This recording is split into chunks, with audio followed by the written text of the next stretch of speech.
Hey there, it's Emma back with writing videos.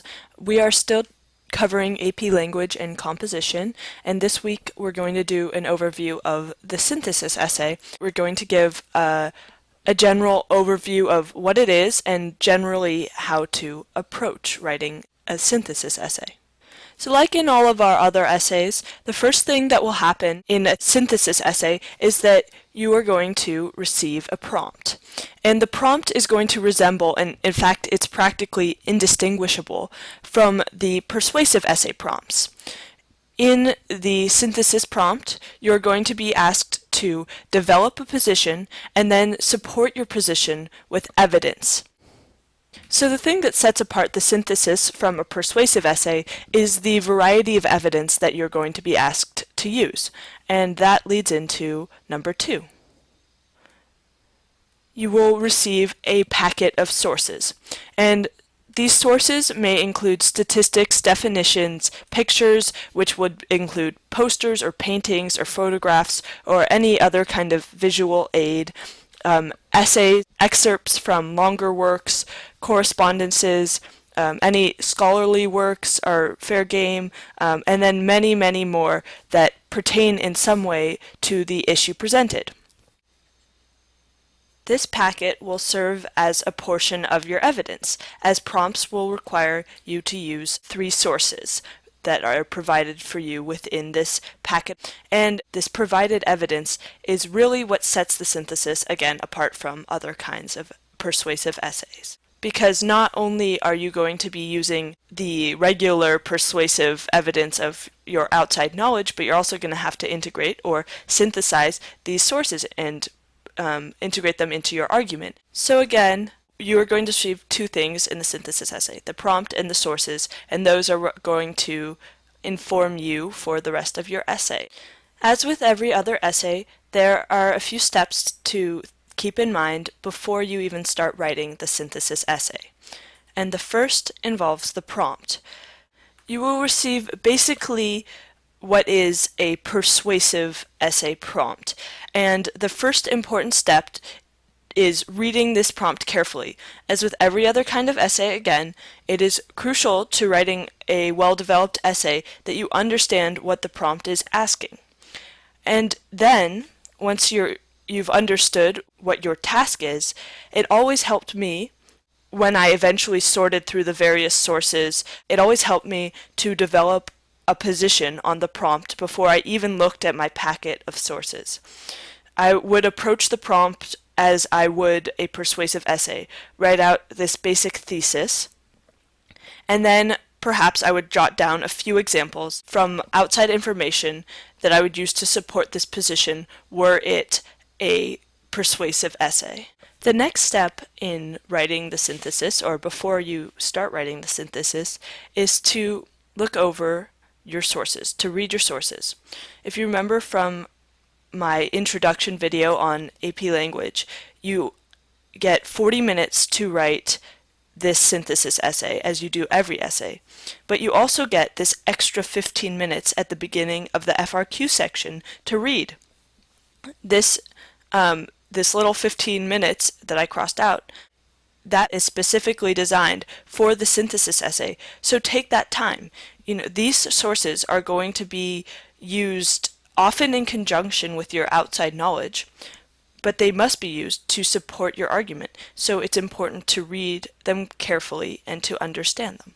Because these sources are going to play such an integral role in forming your argument, we're going to go over a few key things to consider and actions to perform with the sources. The first example of something to do on the sources would be, after you've read through them, or perhaps while you are reading through them, is to underline key statements and to look for quotes that you might be able to use later in your essay. If you've already written your thesis, as I've suggested, these quotes may help prove or support your argument, or perhaps they're a counter-argument that you might want to address. But keeping quotes in mind is very helpful because you're going to have to come back and integrate some of these quotes and these arguments from the sources into your own essay. Next, You'll want to look for sources that support or challenge the position that you've already developed, the thesis that you've already written on the topic. And I've always found that making a kind of T-chart with different arguments really helps. Writing which sources fall under each side of the argument is a helpful kind of tool. As you see here, maybe source A is supporting my argument and source B is challenging it. And this can help to organize your thoughts as you might feel overwhelmed by the evidence provided. So you can see why, with a great number of sources, why it might also be helpful to have a position before you even delve into reading these sources, because then you have a purpose. You can sort these sources, and as you're reading through them, instead of kind of trying to figure out what am I going to argue, you already know and you have a purpose for looking through them and seeing which argument supports your thesis statement already. The next important idea to keep in mind is question, to maintain a critical and questioning frame of mind. These sources that are provided can and will be biased, and so you should read them as such.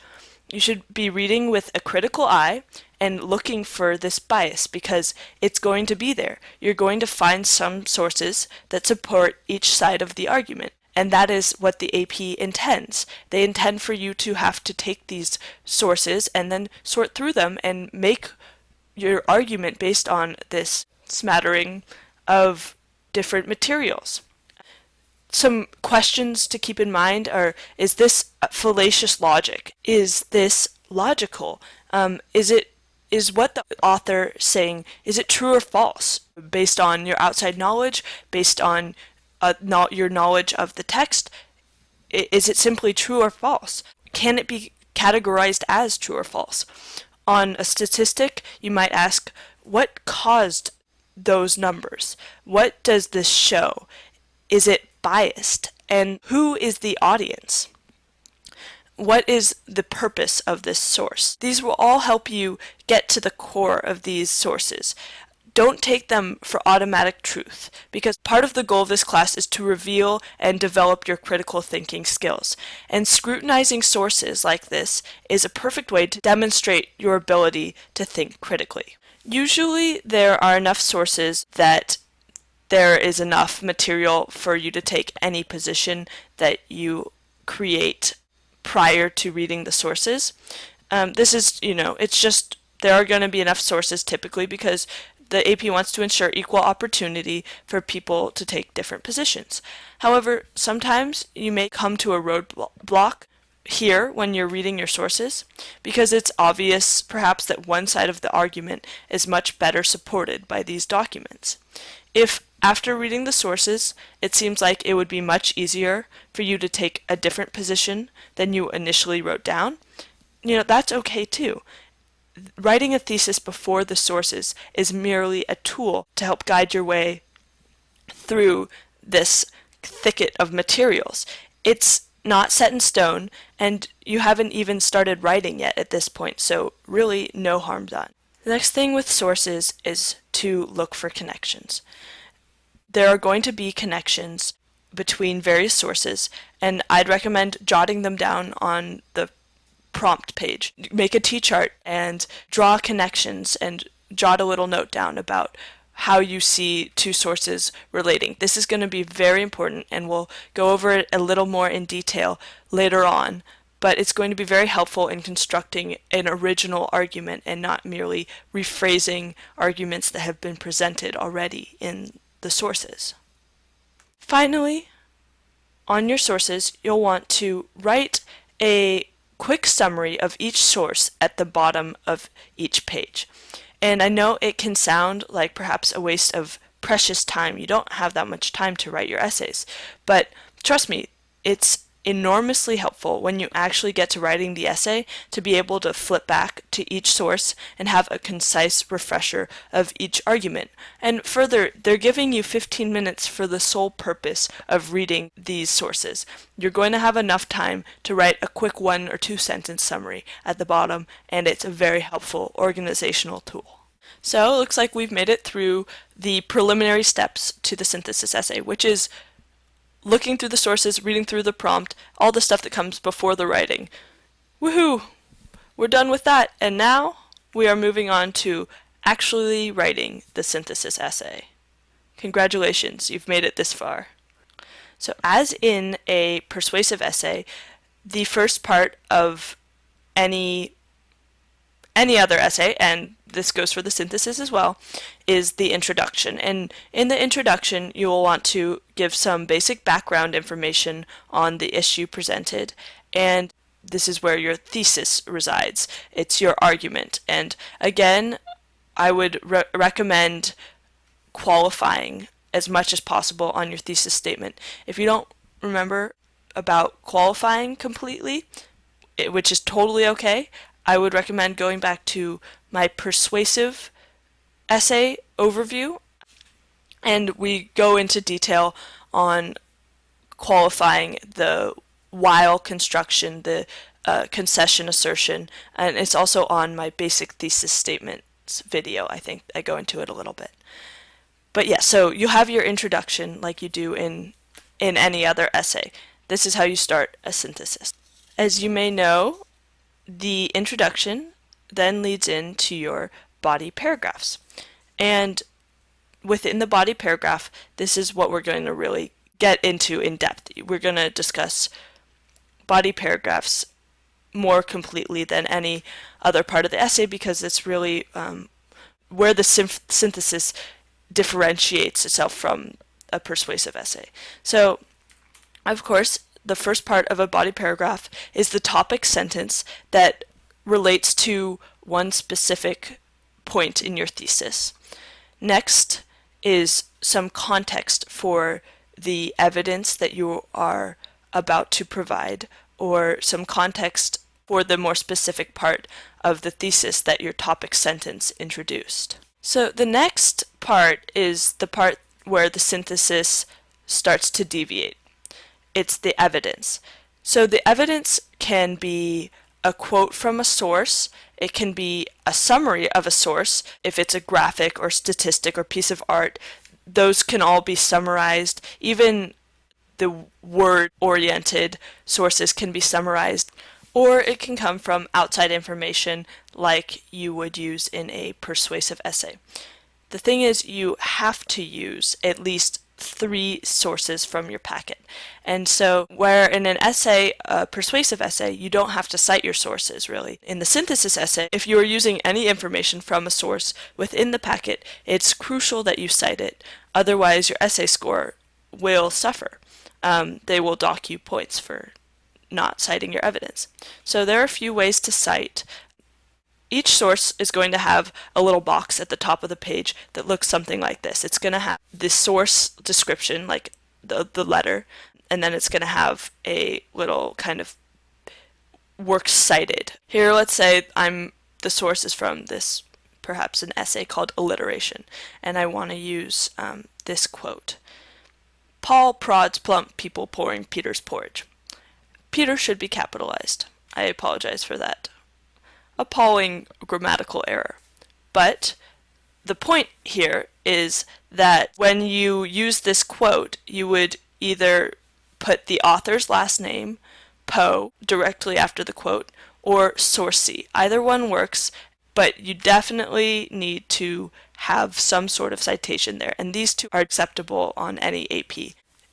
The next part of your essay will, of course, be the analysis that is going to create the connection between your evidence and your topic sentence, which is your mini thesis, your mini argument, and ultimately draw it back to the larger argument as well. So I'm going to go over some key ideas to keep in mind during the analytical process. The first thing to remember is that you should have your own argument. A common mistake is using arguments already presented by the sources within your essay, in which case you're completely negating the point of the essay, which is to argue something original. You don't want to use the sources to create your argument. You want to use them to support your own argument.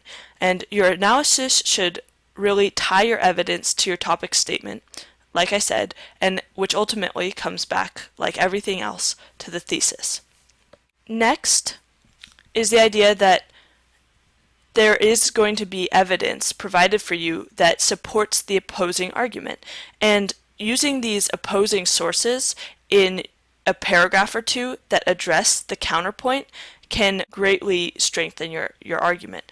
So again, don't take sources as fact, because sometimes they're also intentionally weak. If you can take a source and point out the flaws in its position, then like I said, you've made your argument that much stronger.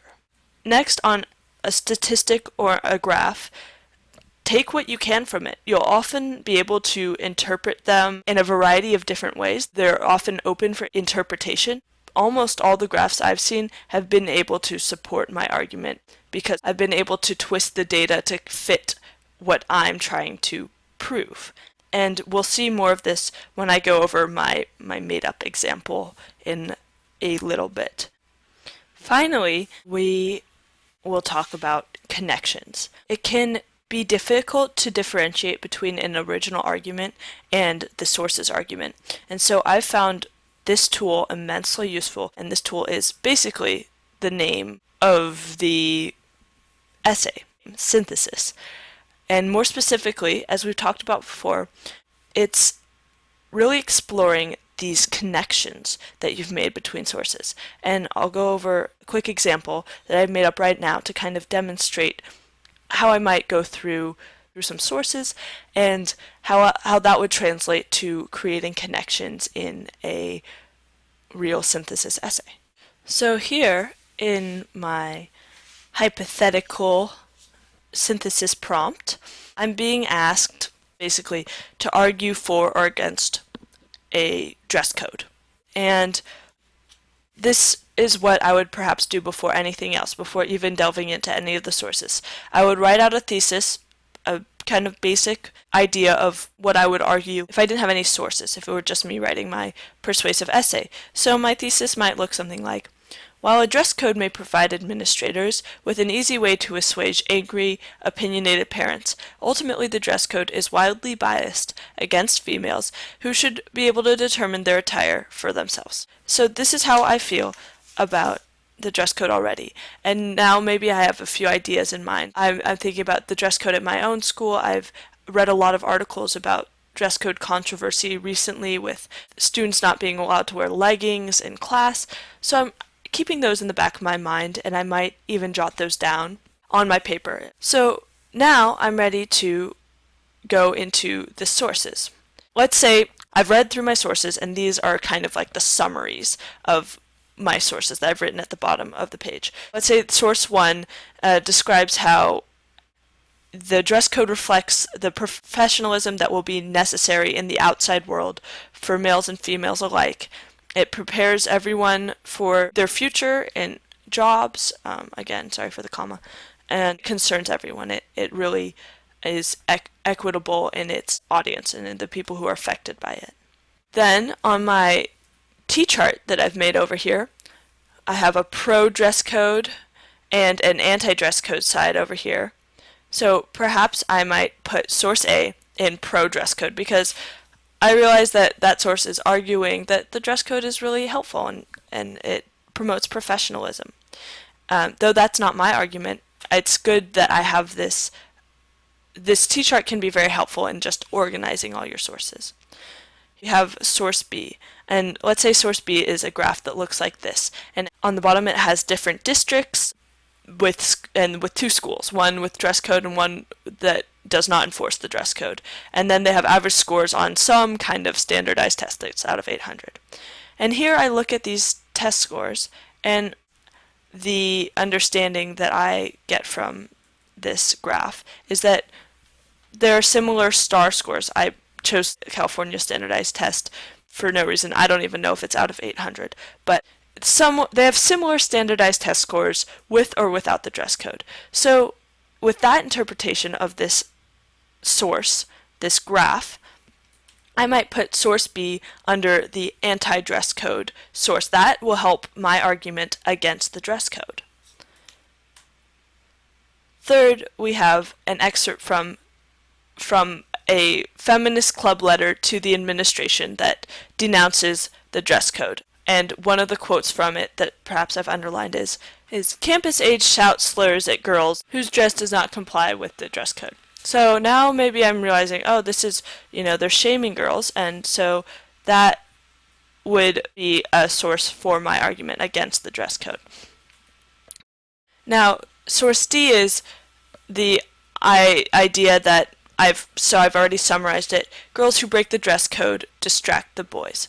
And that is a negative effect of having a loosely enforced or unenforced dress code. And so I might place that under pro-dress code in my T-chart. So now I have this nicely organized little chart that shows me which sources argue for which side. And it will help me if I come back to it later on to kind of organize my thoughts, and it's just a helpful little tool.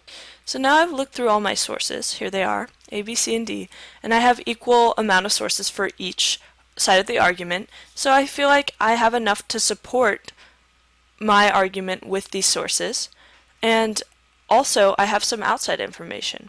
So this is what my entire repertoire of information is. It's all my sources and then my outside information. Here I'm going to demonstrate with lines. I'm going to make connections of my own, and perhaps that'll help you see how I would maybe make connections on a real synthesis essay. My first connection will be between source A and source C, because I would perhaps denounce source A for saying that dress code promotes professionalism when I realize from source C that the enforcement of the dress code really seems to be encouraging unprofessional behavior on behalf of those enforcing the dress code. So that is an original argument. It's using both of those sources, but it's not taking only from one. My next connection might be between source A and this outside information. And so this outside information could be just something that I notice about my sources. And what I notice is that all of these sources address women and not men. Every single one of these sources discusses women. And that fact in itself, I might say, reveals that despite the fact that source A claims that the dress code applies to everyone, women are targeted much more than men. My next connection, I might connect source D to the outside world. My argument might be, in the outside world, women are going to choose what they wear, and men will have to see women with short hemlines. I might say, if we're truly preparing students for the outside world, we might expose them to similar conditions that exist outside of school hallways. And there is my third connection, that I'm taking this argument and I'm breaking it down and I'm turning it into something that I used for my own purpose, my thesis. And finally, I might connect sources B and D. The statistics in source 2 are not necessarily connected directly to attire. That is something that I might say, there are a plethora of factors that go into student success on standardized tests. So even with this fallacious foundation, I've already proved within the bounds of my argument that the dress code does not help boys focus more on at least standardized tests. And so I've already denounced the fact that source D is not a solid argument, but I still perhaps want to discuss that source B shows little variance between the two cases. It proves that even if boys are distracted because of girls' shorts or hemlines or shirts, whatever the dress code regulates, this isn't affecting their focus in class. And that is one of my arguments. And so you can kind of think of each of these connections as a body paragraph or a separate argument that I can make. And all four of these would combine to make a pretty solid overall essay. I have 4 strong arguments here that use at least 3 sources and some of my own outside information. Now that we've covered this analysis section, we've kind of completed the body paragraph structure. Really, we've gone through the topic, sentence, context, evidence, and then analysis. And then the analysis, again, is where it really differs from other essays in that you're using the sources to kind of create your own argument, but you're combining them with outside information, and it all can get a little bit murky. But again, those connections are very helpful ways to create insightful analysis. So now that we're done with the body paragraphs, we move on to the conclusion, which brings everything that we've discussed in all of our body paragraphs, all of our arguments, it ties them together and ties everything we've discussed to a larger meaning. And so if we remember from a while ago in those basic essay videos, in the introduction you're going to go from general to specific, and that's how the rest of your essay is going to be formatted as well. The topic sentence is always going to be more general, and then the evidence gets more specific. But once you get to the conclusion, you're taking that specific meaning that you've just derived throughout the entire essay, all that analysis that you've gathered that supports all these individual specific parts of your argument, and you're tying them back to a general meaning. And that is what the conclusion does. It steps back and creates new meaning.